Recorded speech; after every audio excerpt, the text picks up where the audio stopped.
Hello, everyone. Good evening, and welcome to the third episode of Masters of PR Life, where we deep dive into the journeys and insights of leaders shaping the PR industry today.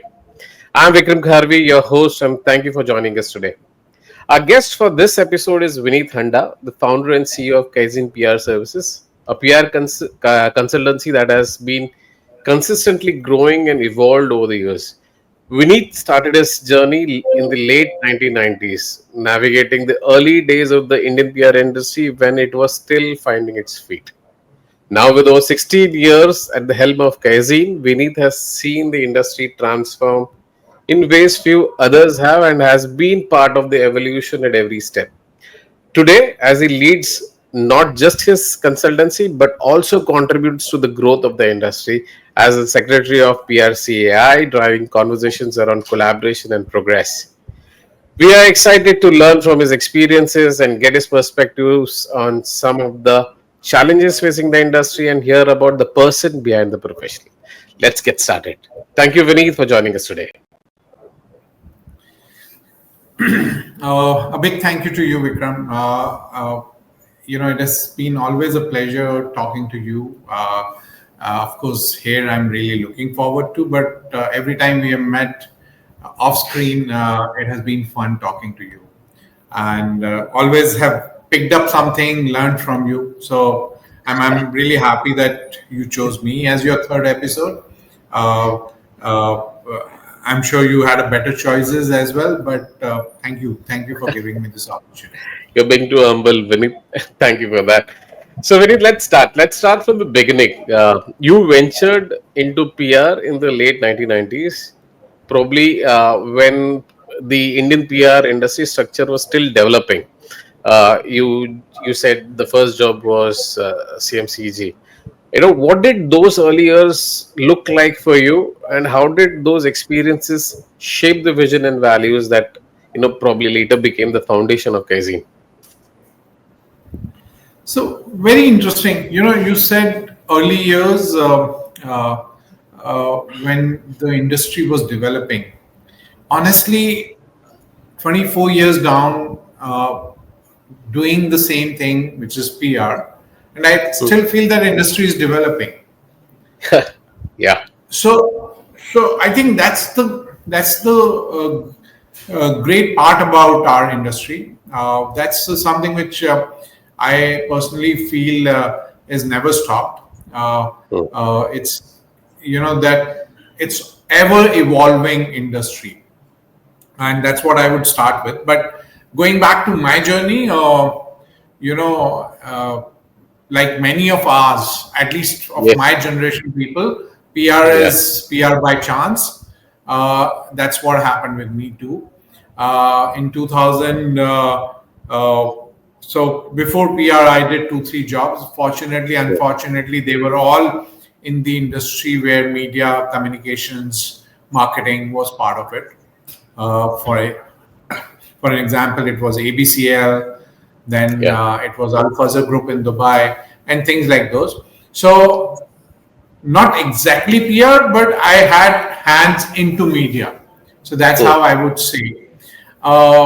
As far as PR is concerned, interestingly, my first experience of PR, which I didn't know that it was PR, but it was PR. So you understand what it is.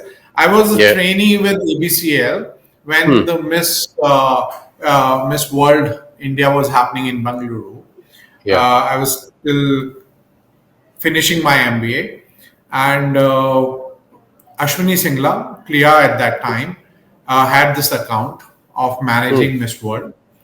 As a trainee, I was given in responsibility to take a journalist from stadium, that entry gate, to the press conference where the Mr. Bachchan was supposed to address the media.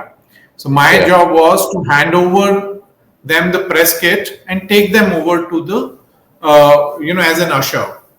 And uh, and because I was sort of a curious kid, I opened the press kit and I saw what all was there.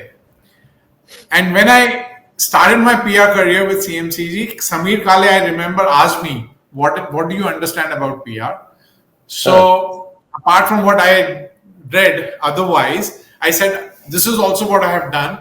So he okay. asked me this question that what all was part of that press folder. I said Uh, there was something called, and I used this something called press release, yeah. and there was a brochure wherein all the participants were, their profiles were there. There was a notepad, pen, a cap, a T-shirt, and a keychain in that bag, which was a Interesting. giveaway, and then there was a press release. And he was super impressed. He said, "Wow, you know at least that much." And that's how my first PR job happened in year 2000 in with CMCG, and that's how the PR career started. It was for me. And I told Samir, I said, Samir, for me, this job is probably I took as a stopgap. Let me do something and find something different or better. That's how this career started, and then it became life. It has become more than life now. So that's how it is. You look where you are Never today. looking back. Very, very, very interesting. Of course, Clear has offered a lot to many professionals. In fact, I have certain depths of Clear also. We'll talk about it some other day. Talking about Kaizzen is now 16 years old, which is a significant milestone for any organization. How has the agency grown over the years? And alongside Kaizen's journey, what are the major transformation you observed in the industry? Because you started quite some time back, and how has Kaizen shaped up, and how has also the industry together transformed? So I'll tell you before I talk about Kaizen, there are a couple of things I feel a very important part of my career. Yeah, I spoke about Ashwini Singla, right? So after nice. CMCG, I got a job in Genesis. Okay. That interview lasted 7 minutes, again with Ashwini Yeah. Singla. Okay. And because he didn't know me anything, and I told him, sir, I was there as a kid, I was doing this, and you were managing the whole show. So he was super impressed by that as well, and that's where I thought that PR is inbuilt in me. The interview lasted 7 minutes, and I got a job in Genesis, which was at that time was the agency to be in, right? Yes, I agree. And 3 years with Genesis taught me, means I was good in certain things, but taught me various other things, which is process, planning, client servicing, uh, you know, dashboards. How do you create those dashboards? And you won't believe, the media list format which floats today, you'll be surprised are the formats which I made in 2003 with Ashwini Singla in Genesis. Okay, interesting. And I still Very get those formats from somewhere or the other, and I feel wow. So the other side, when I talk about the industry is evolving, probably not. There are things happening, but then the basic remains same. yes, yes. So you know, as far as Kaizen is concerned, so after Genesis moved to Terry, I joined them as an advisor. They promoted me as associate director. I was leading the comms function. Now, these three jobs which I changed in PR industry, CMCG, Genesis, and Terry, are the jobs which I changed when I felt that there is no challenge left. Hmm. It became very comfortable for me. And I think that's where I have always changed my job. And then a few devils, or I would say great friends, who suggested me to start a company, and that's what has happened. And since then, I have never sat peacefully.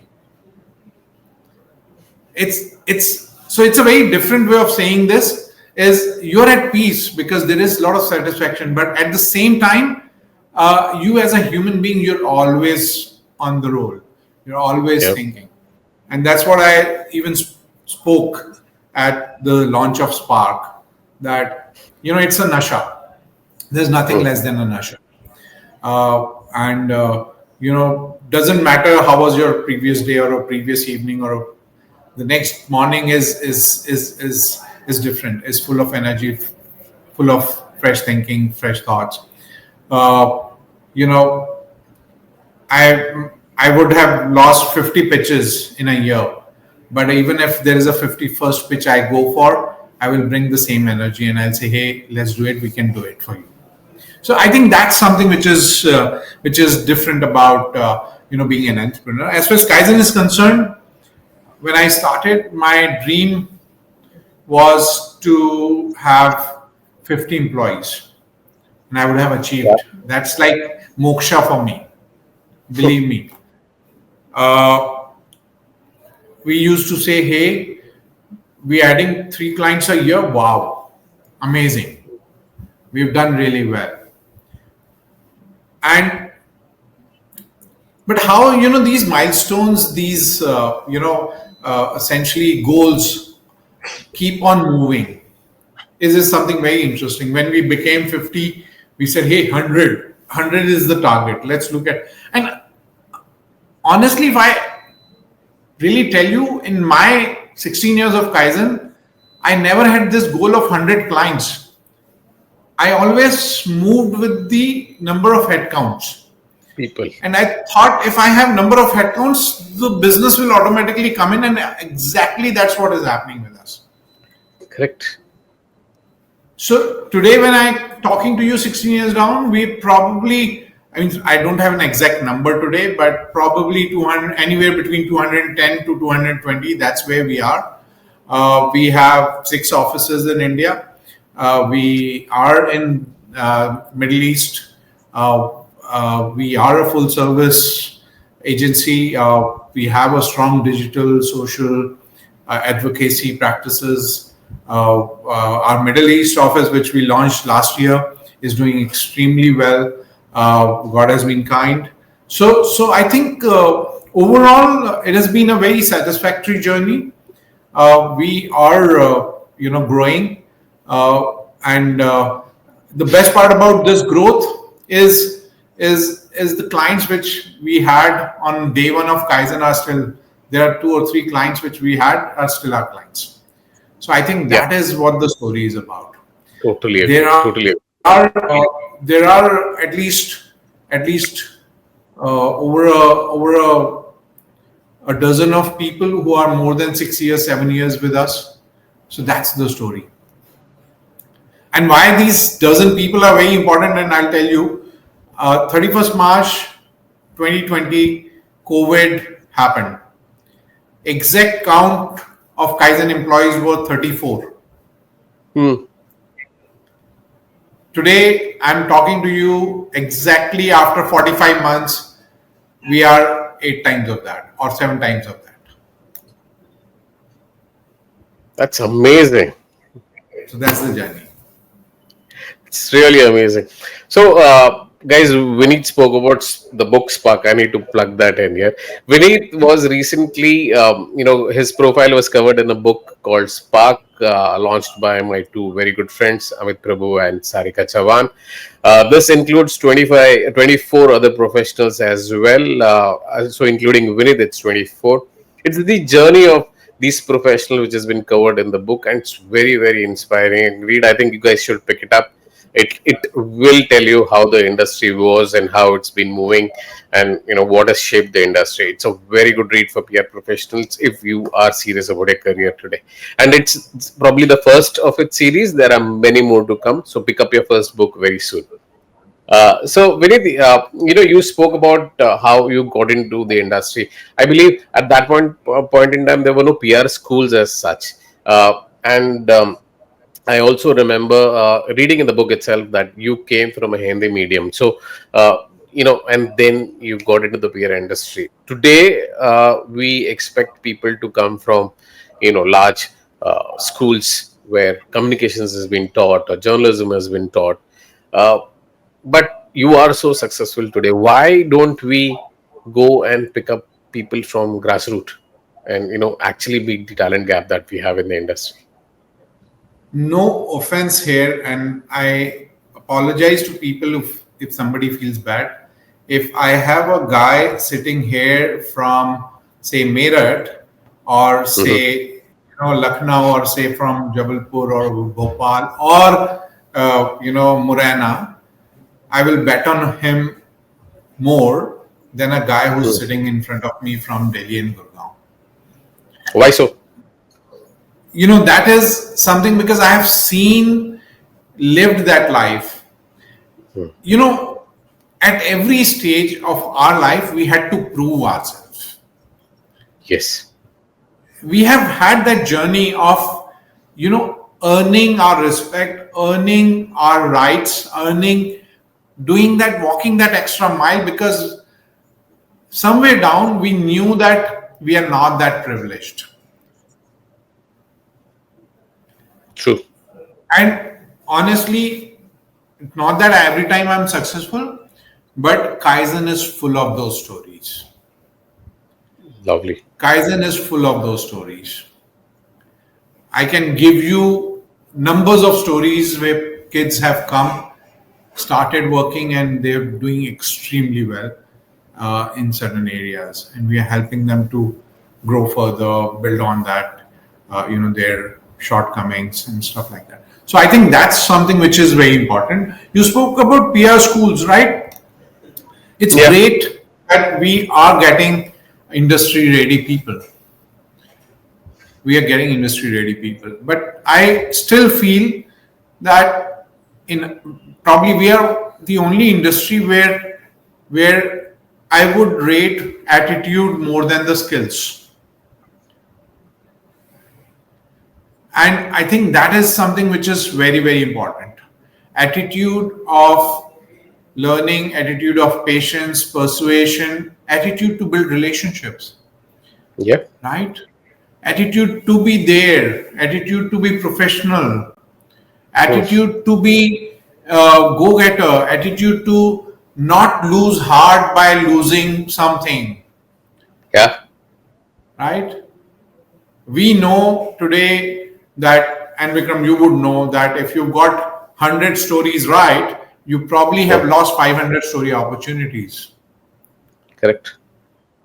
So that's the way we have grown up, and I think that you can't teach. That's just an attitude. Couldn't agree more If with it. a journalist has not done a story, I would not get disheartened. I'll go back to him. Sir, last time आपने नहीं किया था, so this time I've got this. I think this should work for you. And he would say, "See, you already made him feel guilty that you didn't do last time, so this time you have to do something for this story." Very beautiful advice. So I think it's about attitude. I also want to say that what we learn are the skills which are very Hmm. important. I am not discounting that, but after that skill, where those skills get finishes their limit, the attitude starts playing role. So I think that's something which is very, very important. Totally agree. Totally agree. Moving on. So, in your opinion, Vineet, what's the biggest challenge facing the industry today? Is it pricing, or client retention, or talent acquisition, or probably something else entirely, or mix of all three? What kind of transformation do we need as an industry to address these challenges? you know I think the biggest challenge is today for us is actually manifold. If where I'm standing, I see a biggest challenge today is the the existence itself. Hmm. And why I'm saying this is because I feel the worth which PR should, or the value which PR should get, is not something what we are getting. We are still considered the younger brother of advertising. We are still considered, or a younger brother to digital marketing. Uh, Only time our value increases when there is a crisis. Yeah. And I think that is something which is a challenge. And it's not the PR. I don't think it's a challenge for PR alone. It's a challenge for PR and Copcom both together. Mm-hmm. It's a challenge for PR and Copcom both together. Uh, there is this very famous dialogue from, I don't know if you've seen that Border movie, and it's a Jackie Shroff talks about it. अगर हम हैं तो हम क्या हम हैं, अगर तुम हो तो क्या तुम हो. And I think that's the way we complement each other. Yes. So I'm saying something which is very sort of hard to say, but I think there has to be a very important role which Copcom has to play to grow this industry and fight for the rights, not only PR industry's rights, but their own rights. Get the space. I would say, if I really look at my client base, I would say only say around 35 to 40% of clients who would give a Copcom or a PR guy space on a table with an MD or, otherwise it's always via reporting. So there are a lot of these conversations. So that's one set of challenge which I really see. The other challenge which I also feel is this whole, there are two worlds. There's one world who's still stuck in the print coverage, who's just stuck in that traditional side of it. And there's this one world who's moved away from, that it's okay if Times of India doesn't carry a story, I'll pay an influencer and get a story done. Right? So there are these two extremes, and they both live in a Copcom or a PR role. And I think that's another big challenge. That this whole idea of integrated comms, wherein you have to make sure that everything which you talk about brings value. Now, there are silver linings as well. And I always say that we as a PR agencies do not need an advertising agency. But I have advertising agencies as my client. They pay me to do their PR. Yeah. So what I want to say is that PR is not everybody's cup of tea. PR is a very strong industry, very strong skill sets which you require, and that's what we offer. Agree. Last time I was attending a event and you were speaking at one of the panel discussions, and you're talking about how retainer fees in our industry have remained stagnant for decades. Why do you think this is happening, and what we can do as an industry to address this pricing issue, which is, it's like a kind of a bane for us, and we need to really do something about it. And everybody would agree with your thought. So I think first and foremost, very important and that's where the Copcom has to play a role in it. That Copcom needs to help us not to make PR as a commodity. In PR, you're not buying a square inch or square centimeter, right? You're not buying 300 minutes or you're not buying 300 seconds. Yeah. And when I say that, that's how when you're left with any purchase department or a procurement team of any corporate, that's how you are judged. And that's where the challenge starts.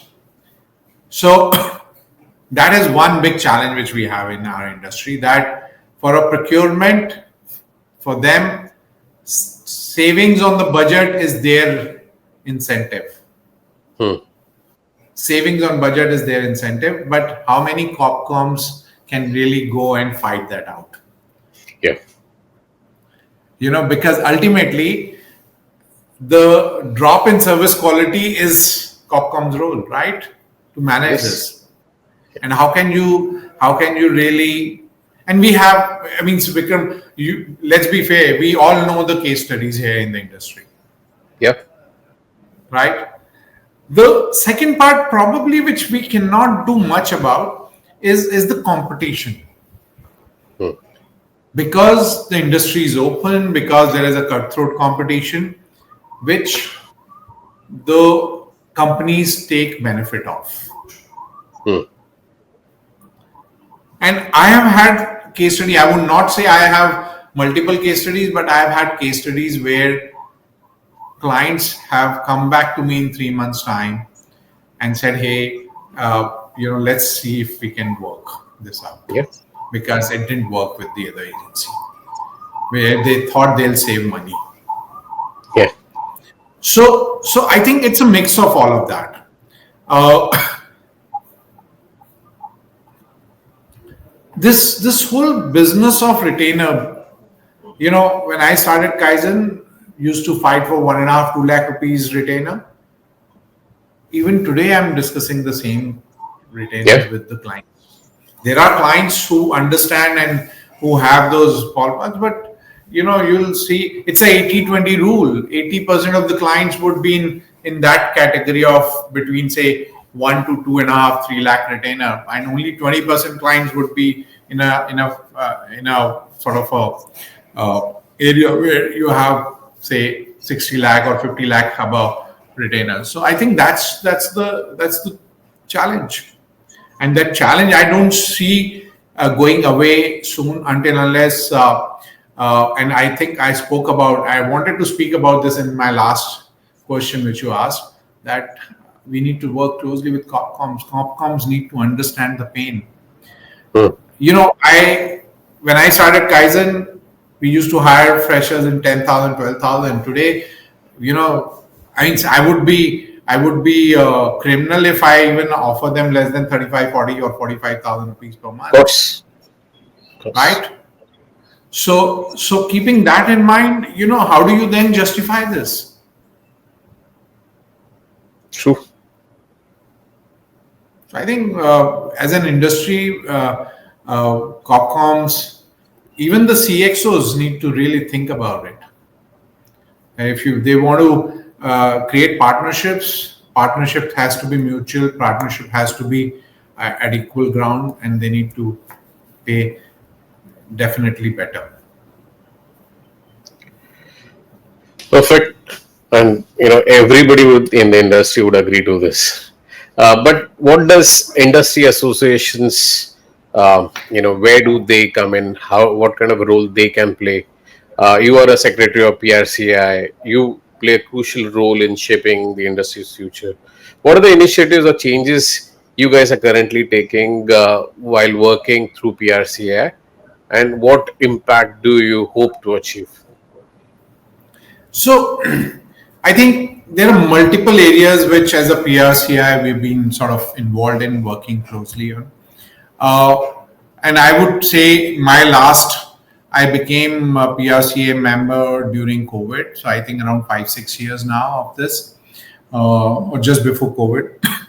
I think during COVID, industry worked very, very closely to support each other. Right from the biggest to the smallest, we came together, whether it was help for hospitalization, whether it's some help for support for oxygen and blah blah blah. I think industry really came together, and I remember we used to have weekly call every Friday 9 a.m. There is a call happening. Every CEO is talking about the issues. How do we handle that? And I think that unity which came at that time is continuing. Hmm. So that's something which was very important. I think crisis brings people together, and that's what has happened in our industry. So I think that's something which was remarkable.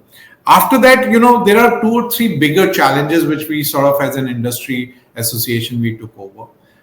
We working, and it's work in progress. Understand, every time we speak about PR industry, the first benchmark is advertising agencies. And understand there is clearly a gap of these 40, 50 years between these two industries, right? So we need to understand that it will take time. We are in the right direction. Also, from a business point of view, the numbers are clearly probably 40 times bigger than the PR, right? Yeah. So keeping all of that in mind, those benchmarks are there. But what we have been doing is we're trying to come back and create an industry. So you would see now there are in last 3 4 years there are every year there are industry data available, that how Yeah. big is the industry, how they are growing, which is very very important for any industry to be recognized as an industry. In last 4 years, you see probably from one event to now there are probably half a dozen or more than that. Those there are events because the Yeah. industry has been represented well. Uh, Yes. you have more skilled people coming in. There are, there are schools which are opening up. So clearly the demand has been seen, and I think industry has played a huge role. We are working very closely with universities and colleges to create structured curriculums. Apart from that, the HR side, there is a lot of work as far as policy framework. There is a lot of work in standardization which is happening from PRCI. So a lot of that kind of stuff is already happening. Our number count as far as the members numbers are increasing every year. So I think a lot of those aspects we have done quite many things. This year, I don't know if many people know, we have the global summit coming to India. Eco Summit is going to be Yeah. in Yeah. India in November, which is another big thing. How do you showcase India on a world map of PR? Eco is coming here. So I think there are a lot of big stuff which is happening.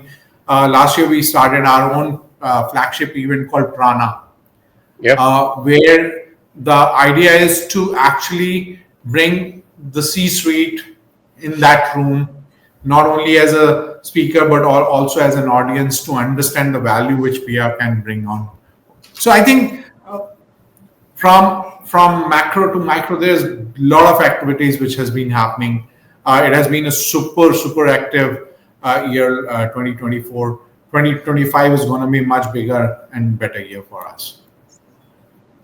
Brilliant. Let's come back to Kaizen again. I'm very intrigued to understand your hiring strategy. How do you hire? And also, let the viewers know what are the kind of typical questions that you ask. So the kids who would be looking at joining Kaizen would know what to be prepared with. So honestly, uh, my the interviews which I take are interviews are they are not interviews, they are conversations. They are conversations. I think this whole concept of interview doesn't work with me. I would be more interested in knowing to know the background. I'll be more happy to understand the family background. you know uh, the as I say, hunger Yeah. to work. That's what I look at. I do ask questions around that, around experience and things like those, and case studies, but probably those are only 2 or 3 questions. Rest everything is around people and Hmm. their likes, dislikes, travel, a lot of those kind of things. I think that gives me that comfort of a person, the confidence they bring on. What do they think about how vocal they are as far as their views are concerned? Because for you know very interesting. I always feel that we as a PR professionals are advocates. Yeah. There are real advocates with black coats. They're advocates. They fight, their client's reputation in the court of law, and we fight the client's reputation for in a public. Yes. So, and there's no difference. There's no difference. You know, we know what it is. That's what our job is. We would put our minds, thoughts, strategies, narratives, communication, whatever tools we have, we try and do that.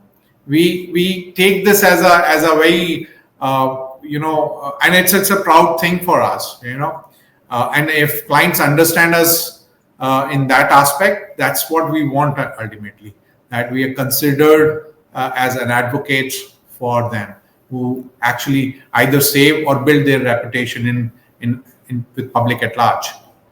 So I think that's what I really look at when I interview people.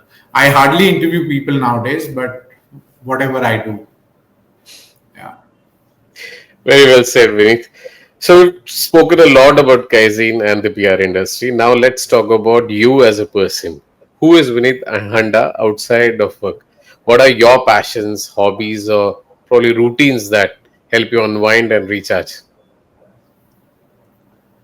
You know, I think this is a very difficult question. Uh, Vineet Handa is a foodie. Okay. He loves traveling. But more than Interesting. all of this, I think I'm a family guy. For me, my family, my parents, of course, mom is not there, but my dad, my wife, my brothers, my kids. I think the life goes around them. It's all about them. Apart from that, the second biggest passion, which I would say, is work, is Kaizen. Hmm. I think it's not being really pompous about it, but I am very happy that that's in me. Uh, you know, because I don't think, uh, and I think it's true for every entrepreneur as well, that until unless they have that passion, they won't be able to do it. Yeah. The best part about me having this passion and able to survive that is because my family really supported me. I've True. I never had this fear that, oh God, I am traveling 20 days in a month. What will my wife say, or what will my father say, or things like those, Hmm. and I should not do this. So I think that's something which has been a biggest blessing I had, and I could manage to pull this out. Yeah.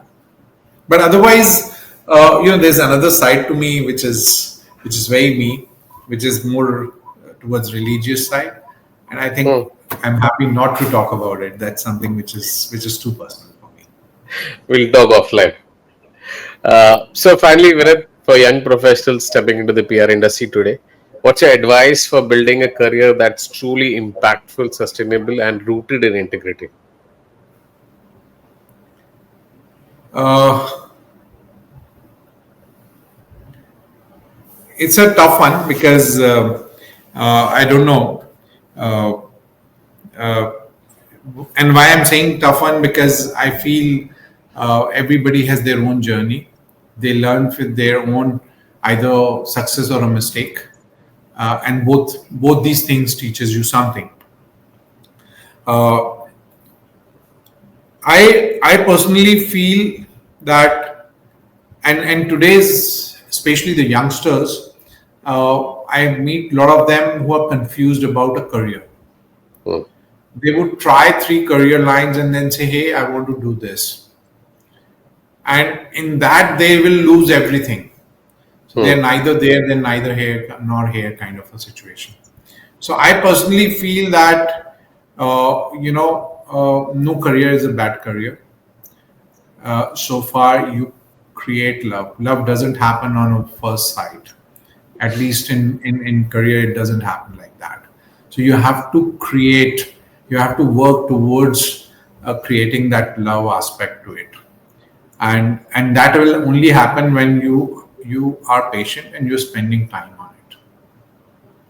And there are many people who have said this, that you take a decision and then make it right, make it happen, right? And I think that's how the career is. You choose a career and then make sure that you are successful in that, and that's the spirit we should work around.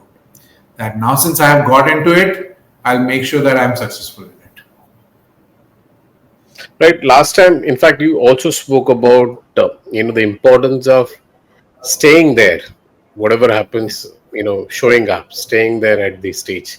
So, would you want to elaborate on that? See, it's a very simple concept. Kaizen today, people know Kaizen, whatever little know, uh, is a result of 16 years of work. Mm. If I was impatient, I think we would have not reached where we are today. So, and you'll see the greatest stories, even even if you look at the greatest corporate stories, it's not about that you need to be an entrepreneur, you need to have patience to be an entrepreneur. No, even if you want to be successful in your career, you need to have patience. You need to work around. You need to work around. Your industry. Learn from there. Uh, Probably at the same time, give back. Keep learning. Keep giving back. But be there. Show up. Show up at work. Show up with the clients. Be there. Don't get disheartened. That's what I would say. Thank you so much, Vineet. It was so lovely chatting up with you. Thank you for joining us and sharing your journey, insights, and experience. It's always inspiring to hear someone who has not only built a successful business but also has contributed so much to the industry at large. To everyone who has joined us today, thank you for being part of this conversation. If you found this session insightful, please like, share, and spread the word. The recording of this episode will be made available soon on our YouTube channel. Check the comments for the link. And until next time, stay curious, stay inspired, and keep mastering the art of PR. See you soon. Thank you, Vineet. Thank you so much. Thanks, Vikram, and thanks everybody to listening me patiently. I hope I made sense. Thank you very much.